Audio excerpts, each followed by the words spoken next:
ये जो आदमी है जिसकी पीठ फूलों से भरी है, वही जापान का सबसे कम उम्र का गैंग लीडर है। उसकी उम्र बस 19 साल है। जापान में ये अपनी एक अलग दुनिया चलाता है। लोकल पुलिस भी उसे आसानी से छूने की हिम्मत नहीं करती। उसका नाम है किंगलोंग। किंगलोंग 1 साल पहले, अभी वो बस एक नौजवान था। उसके पिता भी गैंगस्टर थे। कहानी यहीं से शुरू होती है। उसके पापा की फोटो दीवार पे लगी हुई थी। उस दिन किंगलोंग कुछ दोस्तों के साथ सड़क पर घूम रहा था। तभी उसने देखा कोई आटा बेच रहा है। किंगलोंग बहाना बनाकर आटा लेने गया। सामने वाले का ध्यान हटते ही लड़ाई छिड़ गई। असल में किंगलोंग उस आदमी के पैसे लूटना चाहता था। पैसे मिलने के बाद उसे लगा आज बढ़िया खाना होगा। तभी एक दोस्त ने आटे का बोरा उठा लिया। किंगलोंग ने बोरा पकड़कर समुद्र में फेंक दिया। पैसे तो छीन सकते हो, पर आटे को छूना मना है। फिर वो सब एक जान पहचान वाले होटल में गए। थोड़ी देर बाद एक और गैंग लीडर आया। उसका नाम था शांतुन। दोनों तरफ वाले एक दूसरे को देखते रहे। तभी दरवाजे से कुछ लोग बाहर निकले। ये लोग यहाँ दूसरी गैंग लीडर को मारने आए थे। किंगलोंग बिल्कुल भी नहीं डरा। पहली नजर में लगा ये आदमी सामने वाले बड़े भाई को मारने वाला है। किंगलोंग ने एक पैन उठाकर उसे मार दिया। दोनों गैंग लीडर दंग रह गए। छोटे भाई डर गए और किंगलोंग को लेकर भाग गए। अगली सुबह शांतुन के लोग किंगलोंग को ढूंढ निकले और उसे अपनी गैंग में ले गए। बड़े भाई ने किंगलोंग को अपनी गैंग में शामिल होने को कहा, पर किंगलोंग ने मना कर दिया।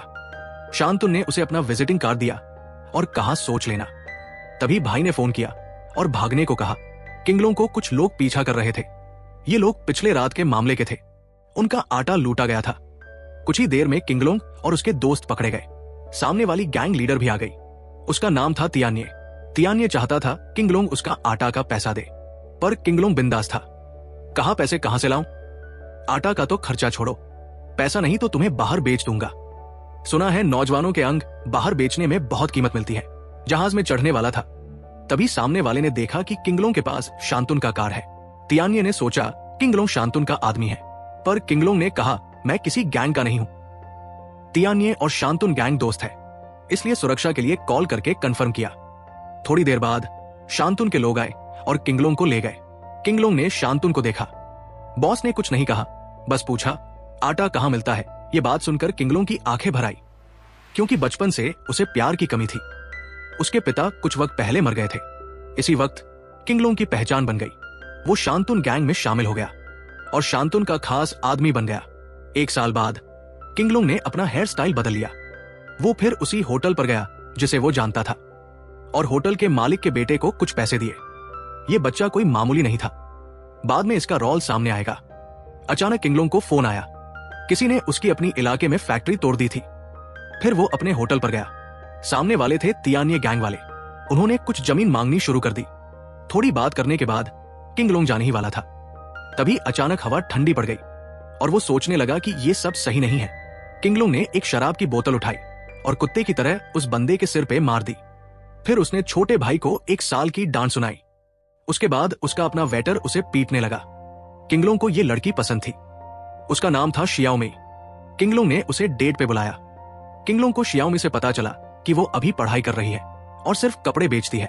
होटल में काम सिर्फ पैसे कमाने के लिए करती है। ये बात सुनकर किंगलोंग को उससे और भी लगाव हो गया। गैंग की गाड़ी सड़क पर चल रही थी। गाड़ी में बैठा आदमी लोकल गैंग का लीडर था। अचानक 2 लोग बाहर निकले। उन्हें आग के बीच में दबा दिया गया। किंगलोंग ने टाइम पर बॉस को बचाया, लेकिन गाड़ी वाला ड्राइवर इतना खुशकिस्मत नहीं था। उसे मार दिया गया। किंगलोंग बहुत दुखी था। गैंग ने उसके भाई का अंतिम संस्कार किया। किंगलोंग अस्पताल में पड़ा था। शांतुन ने बड़े भाई से बदला लेने को कहा, लेकिन बड़े भाई ने मना कर दिया। शांतुन अस्पताल आया किंगलोंग से मिलने। उसने सारी बात समझाई। इस मामले की चिंता मत कर, पुलिस पर छोड़ दो। लेकिन किंगलोंग मानने वाला नहीं था। वो बदला लेना चाहता था। बड़े भाई ने उसे जाने से मना किया। रात हुई। तियान्ये के लोग लड़ाई के लिए निकले। एक होटल पर आए। किंगलोंग भी अपने घायल पैर के साथ पहुंच गया। भाई का बदला लेने के